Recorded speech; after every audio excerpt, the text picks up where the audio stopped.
OpenAI has just released ChatGPT Agent, which is a brand new feature that is super impressive, essentially allowing ChatGPT to take control of a virtual computer and complete tasks for you. More than just answering questions, we've reached a new era. Now, for those that have been following ChatGPT for a while, you'll know that this isn't a completely new idea. They have had something called ChatGPT Operator out for a while, but I think there's a bunch of big differences. And I think one of the biggest things is the accessibility. Previously, ChatGPT Operator was $200 a month, and ChatGPT Agents is going to get rolled out to everyone in ChatGPT, any paying user. So this is, I think, a huge step where everyone's going to get their hands on this. ChatGPT Operator is something that I've had access to for the last number of months. I've been a subscriber to it. I've tested it. I've used it for a bunch of tasks, and I have mixed reactions on it. I'm going to be breaking down all of that, everything happening with this launch, and some of the biggest risks that Sam Altman himself has flagged as what this ChatGPT agents can do that is quote unquote dangerous. So we're going to be getting into all of that. Before we do, I wanted to say if you want to ever test out all of the latest AI models, without having to get subscriptions to every single platform out there that exists, I would love for you to try out AI Box, which is my very own startup. We just released our beta where you're able to go and try the top 40 AI models all on one platform.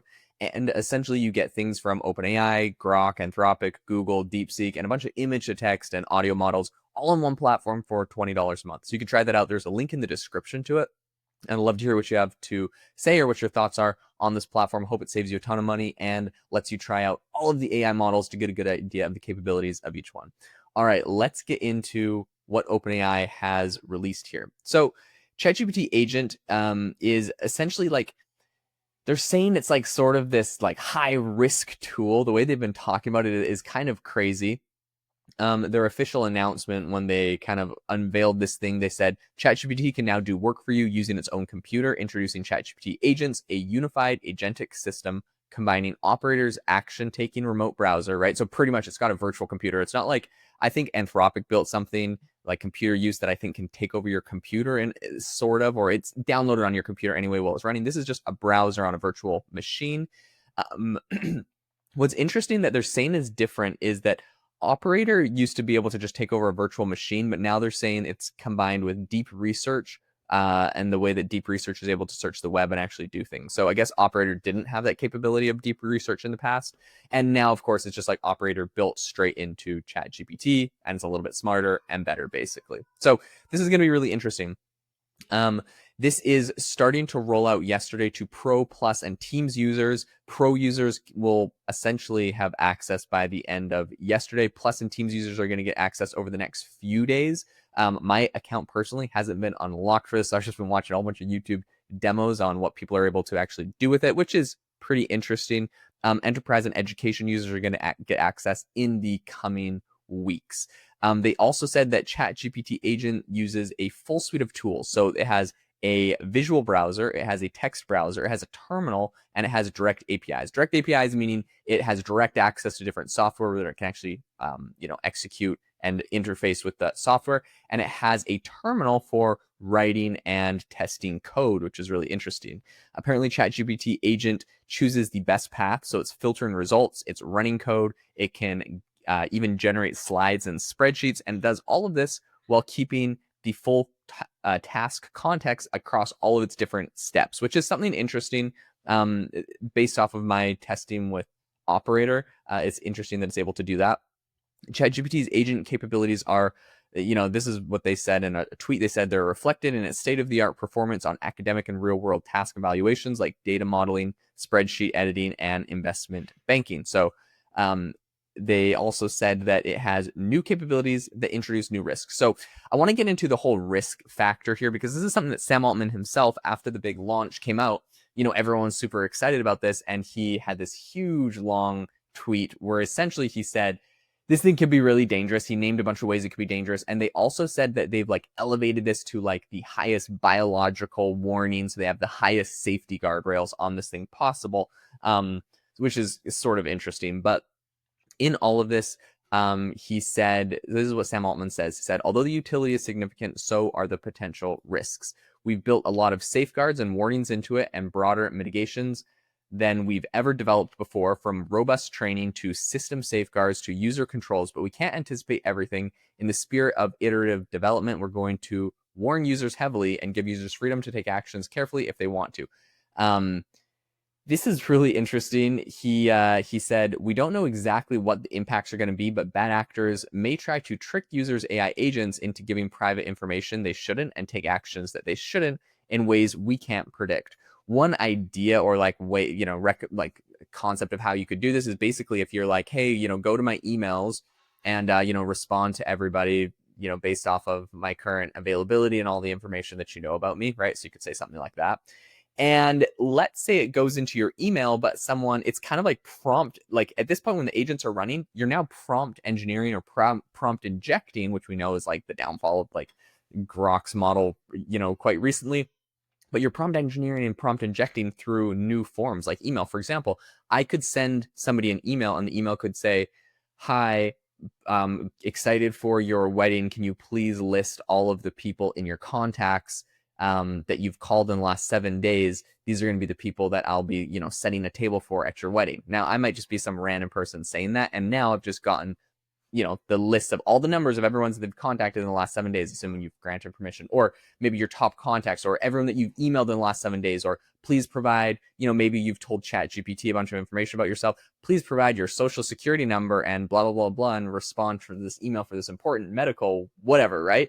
So someone could just send a fake email like that. And in the past, it's pretty easy to be like, okay, I got this email and it's like from my boss and he says he needs help and he wants me to go buy some like Amazon gift cards and send it to him.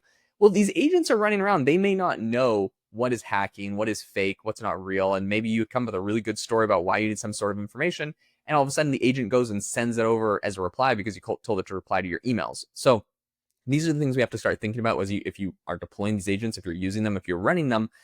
You got to be careful because they definitely are subject to being manipulated by bad actors, right? Like if someone's running this tool, you can use it to essentially crack into their AI and get their data. So this is all sorts of really interesting possibilities. Sam Altman said, quote, we think it's important to begin learning from contact with reality and that people might adopt these tools carefully and slowly as we better quantify and mitigate the potential risks involved. And with other new levels of capability, society, the technology, and the risk mitigation strategies will need to co-evolve. Basically what they're saying, I think there's a couple things they're saying. One is like they don't want to get left behind because other people are kind of developing this stuff, so they just want to get it out as soon as possible. But also, like he said, they built the most safety guards they built for literally anything ever before. But at the same time, it's like you can only anticipate so many use cases, so many backdoors, so many things, and so you kind of have to get it out there and see what people are gonna do with it because there's only so much you can actually anticipate yourself. So it's gonna be interesting. The responses to this are kind of have been kind of funny to the whole announcement over on Twitter. Some people saying pretty funny how this can access Google Calendar before Gemini can. I thought that was hilarious because basically Google Gemini, they're building some similar to Operator tools that are not quite as good. Still can't even access everything inside of the Google Suite. So I thought that was pretty funny. Someone said, I hope there's an undo button if the agent goes berserk and deletes files or messes badly with the code. Someone said they're going to tell it to argue with liberals in the comment section for me. Someone said, bro, that sounds cool, but where's GPT-5? Stop playing side quests. So, the classic X responses coming in here. But overall, this is a super, super exciting announcement. This thing is able to, for the first time ever, inside of ChatGPT, with all the context you've given ChatGPT, it's able to go and take actions for you, do a whole bunch of really interesting things. And so I'm super excited to see what people are actually able to do with it.